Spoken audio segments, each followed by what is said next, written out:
दर्शक बंधु खबर पढ़िबा पूर्वरु आखिरु लुह बोहि जाउछि किंतु कोन करिबा जेते दुख कष्ट हेले भी खबर पढ़िबा हमर कार्य सेथिबाई जेते आखिरु लुह बोहिले भी बाध्य होई ए खबर को पढुछु। तबे खबरटी हेउछि एक हृदय फाटी जिबा भली खबर। पुअर व्रत पनयन पई घरे चलिथिला जोरदार प्रस्तुति। घर को बाहुडी आसुथिले शह शह कुनिया बंधा सरिथिला टेन।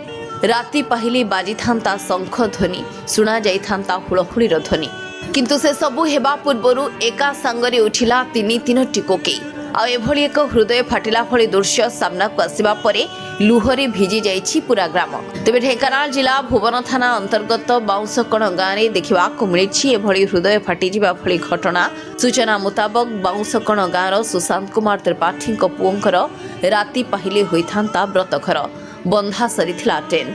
घर को आसुथिले शह शह कुनिया। शेष पर्यायर थिला प्राय सबु प्रस्तुति किंतु कौन हेबो घरु उठिला तीनोटी कोके अर्थात पुअर व्रत घर पाई किछि जिनिस किनिबा पाई बाइक जोगी भुवन को जाइथिले बापा सुशांत कुमार त्रिपाठी तांको भौणी पुष्पांजलि दास और झियो दीपांजलि दास किंतु जिनिस किणी घर को फेरुथिबा बेले अधा बाटरे जगी बसिथिला काल। तीन जन एकाठी होई घर को आसुथिबा बेले अधा बाटरे एक अजणा गाड़ी धक्का दे घटनास्थल फेरार हो जाइथिला जहा फल तीन जनकर मृत्यु होइथिला। आ एभली घटना परे स्थानीय अंचल रे खेली जाइछि शोकाकुल परिवेश। लुहरे भिजी जाइछि पूरा ग्राम। जो सान भाईर देहांत हला सुशांत तार बड़ भाई मु आज आम पुतुरार जर थिला व्रतहर थिला सेतपई से आम भाई सान भाई सुशांत एवं मो भौणी पुष्पांजलि एवं भाणीजी प्राची तीन जनाक नुआ पोशाक किनिया व्रतहर उद्देश्य से आसुले बाटर रास्ता कटे ठिया कौन कथबार्ता हवा भितर से पछपटू कौन गोटे कार आसी बाड़े देकरी गला जो मो भौणीर से स्पॉट डेथ है भाईटी मेडिकल डेथ है एवं गुरुतर अवस्था भाणीजी को पठा जाइथिला कटक। कटक राति 10टा बेले तार मध्य देहांत हवा खबर आम पाखे पहुंचला।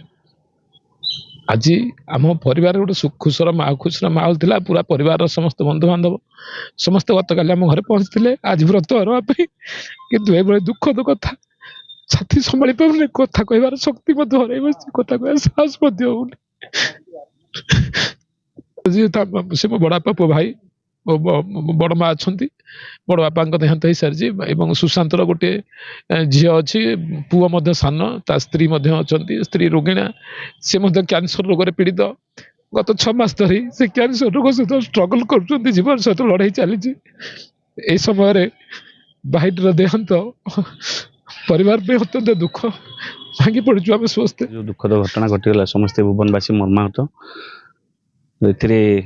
दुई जनकर जीवन स्पॉट उपरे जनकर जीवन जाइए सुशांत त्रिपाठी जी पुअर व्रतघर आज थिला।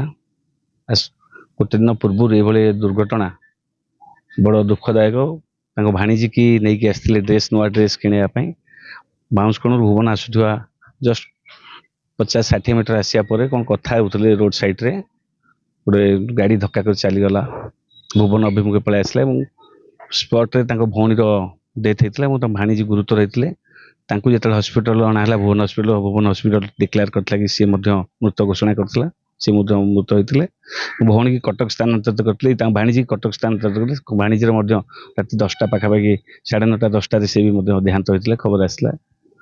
इथे सारा भुवनवासी मर्माहत। गोटे व्रतघर गोटे खुशी माहौल भौणी की आणिकी आसवा भाणीजी ड्रेस किणिकी जावा भगवान कहीं निर्दय हमें मुझे जानी ना बड़ दुखदायक। भुवन राकेश कुमार गुरुंग रिपोर्ट सूचना मीडिया।